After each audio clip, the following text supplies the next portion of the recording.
On this Wednesday checkup, I want to talk about the two urgent care doctors that are making headlines for their controversial statements regarding COVID-19. This all started on April 22nd when two doctors, Dan Erickson and Art Masihi, called a press conference to discuss their thoughts on COVID-19 and the reopening of America based on the 5,000 patients they tested in their urgent care centers. The main takeaways from the press conference are as follows. 1. The government is horribly mishandling the situation by ignoring the science and only focusing on controlling the public. 2. Way more people are sick with COVID-19 than is currently reported. 3. The fatality rate of COVID-19 is much lower than currently being reported, and it's similar to the flu. And finally, 4, that America should reopen now because the harms of keeping it closed much outweigh the benefits. In the days following their press conference, they received nationwide attention, mostly because their recommendations and opinions were in stark contrast with the medical community and the CDC. Also, the video of the press conference became increasingly popular on social media, where it picked up over 5 million views on YouTube, and it received retweets from popular figures like Elon Musk, who supported the doctors. Fast forward to April 27th, and YouTube has now taken the video down, stating that it's broken community guidelines, basically saying that there's a lot of misinformation in it. And there's been a joint statement released by the American College of Emergency Physicians and the American Academy of Emergency Medicine. Let me read that statement. The AECP and AAEM jointly and emphatically condemned the recent opinions released by Dr. Erickson and Dr. Masihi. These reckless and untested musings do not speak for medical societies and are inconsistent with current science and epidemiology regarding COVID-19. As owners of local urgent care clinics, it appears these two individuals are releasing biased, non-peer-reviewed data to advance their personal financial interests without regard for the public's health. I completely agree with these statements because these individuals presented so much misinformation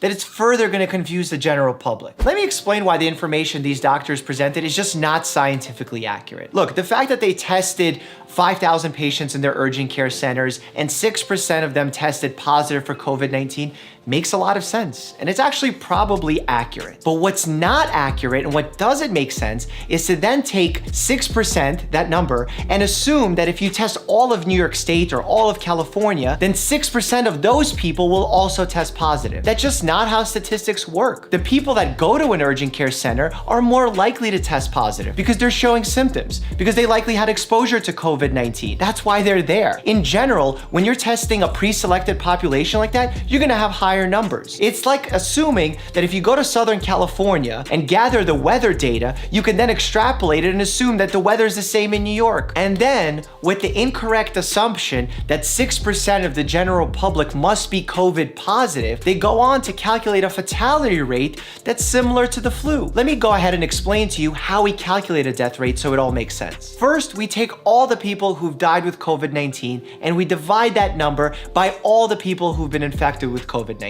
Let's run an example here. If 10 people have died of COVID-19 and 1,000 have been infected, you divide 10 by 1,000 and you get 1%. That makes a 1% death rate. Now, if you incorrectly assume that way more people have had COVID-19 than is true, you can artificially lower this death rate. My second issue is, let's go ahead and assume their calculations are correct. They're not. It doesn't change the fact that COVID-19 is still much more dangerous than the flu. Reason being that COVID-19 spreads at a 2 to 3 times faster rate than the flu, which means that it can overwhelm our hospital systems in the blink of an eye. In fact, that's what the purpose of all these lockdowns were, to ease the strain on our hospital systems so we can continue taking care of patients that are not only suffering with COVID, but with all the other medical ailments out there. If you would have been in a car accident, there would have been no one to help you. If you call for a heart attack, there would have been no one to help you. We must also remember that for the flu, we have a vaccine. We have an FDA-approved treatment. So by maintaining the lockdown for a slightly longer period of time, we're buying time in order to get there, to get the vaccine and to get the treatments authorized. These are all the reasons why I've been consistently saying on my YouTube channel, to my patients, on television, that while COVID-19 looks similar to the flu, it's a virus, upper respiratory symptoms, they are not the same. They are fundamentally different